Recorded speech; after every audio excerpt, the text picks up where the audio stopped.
శ్రీకృష్ణాయ నమః. ఓం సర్వపాలకాయ నమః. కృష్ణ భగవానుని ఉద్దేశించినటువంటి అనేక నామాల్లో సర్వపాలకాయ నమః అనేది ఒక గొప్ప మంత్రం. పాలనం అంటే పరిపాలించుట, పాలించుట అంటే ఇష్టాన్ని పెంపొందించుట, దుఃఖాన్ని తొలగించుట. ఈ రెండు కార్యములు చేస్తే అది పాలనము అవుతుంది. మనకి అనేక మంది దేవతలు ఉన్నట్లుగా పురాణాల్లో చెప్తారు. భాగవత పురాణంలో అయితే ఏ ఏ కష్టాలు తీరడానికి ఏ ఏ దేవతలని ఉపాసించాలి అని కూడా ఇవ్వబడింది.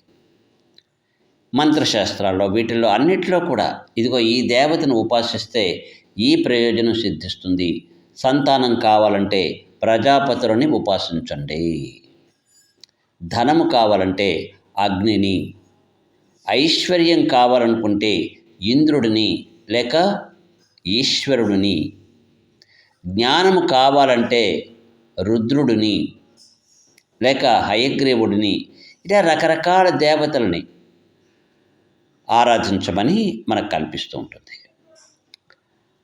ఇదే భాగవతంలో, శ్రీమద్ భాగవత పురాణంలో నారద మహర్షి చెబుతూ ఉంటాడు వసుదేవునికి ఏ ఏ సిద్ధులు కావాలంటే, ఏ ఏ సంపదలు కావాలంటే ఏ ఏ దేవతలను ఆరాధించాలి అని చెబుతూ, మీకు అన్ని సంపదలు కావాలి అనుకుంటే మీరు అన్ని పూజలు చేయవలసిన అవసరం లేదు. ఒక్క కృష్ణుడిని, వాసుదేవుడైనటువంటి వారిని, ఆయనని ఆరాధించండి చాలు. మీకు అన్ని రకాల దేవతలని పూజించినటువంటి ఫలితాలు వచ్చేస్తాయి.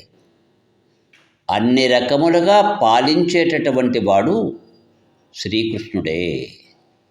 అలాంటి శ్రీకృష్ణుడిని ఇంట్లో పెట్టుకొని, నీ కుమారుడిగా పెట్టుకొని నన్ను అడుగుతావేమయ్యా అని అంటాడు నారద మహర్షి.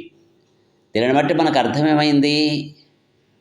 సర్వపాలకాయ నమః, అన్నిటినీ ఇచ్చేటటువంటి వాడు, సుఖాలను పెంపొందించేవాడు, సంపదలను ఇచ్చేవాడు, అన్ని రకములుగా పాలించేవాడు, దుఃఖాలను పోగొట్టేటటువంటి వాడు. అనన్యాశ్చింతయంతో మాం ఏ జనాః పర్యుపాసతే తేషాం నిత్యాభియుక్తానాం యోగక్షేమం వహామ్యహం. అన్యమైనటువంటి చింతలు మాని అన్య దేవతలను ఆరాధించడం మానేసి అవసరంలే. ఎందుకు?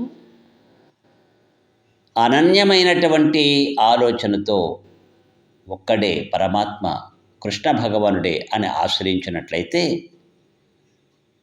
అనన్యాశ్చింతయంతః ఏమాం, ఎవరైతే ఉన్నారో వాళ్ళని నేను రక్షించుకుంటాను అని చెప్పాడు. ఏ జనాః పర్యుపాసతే తేషాం నిత్యాభియుక్తానాం యోగక్షేమం వహామ్యహం. యోగము అంటే ఈ లోకములో పొందేటటువంటి సుఖాలని ఇస్తాను. క్షేమము అంటే మోక్షము, అది కూడా ఇస్తాను. సర్వధర్మాన్ పరిత్యజ్య మామేకం శరణం వ్రజ అహం త్వా సర్వపాపేభ్యో మోక్షయిష్యామి మా శుచ.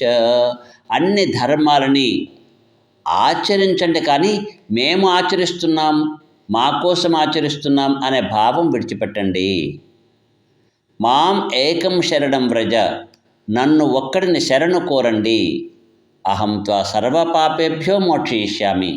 ఒకవేళ మీరు చేసే ధర్మాల్లో కొన్ని పాపాలు అంటవచ్చు, వాటిని కూడా పోగొట్టి మిమ్మల్ని కాపాడుతాను, రక్షిస్తాను. మా శుచ, ఏడవద్దు, బాధపడద్దు అని ఇంతగా ధైర్యాన్ని ఇచ్చినటువంటి వాడు, ఇంతగా మన అనుగ్రహించినటువంటి వాడు శ్రీకృష్ణ పరమాత్మ మాత్రమే. కనుక ఓం సర్వపాలకాయ నమః అనే మంత్రంతో ఆయన నిత్యం ఉపాసిద్దాం. జై శ్రీమన్నారాయణ. శుభమస్తు. సమస్త సన్మంగళాని భవంతు.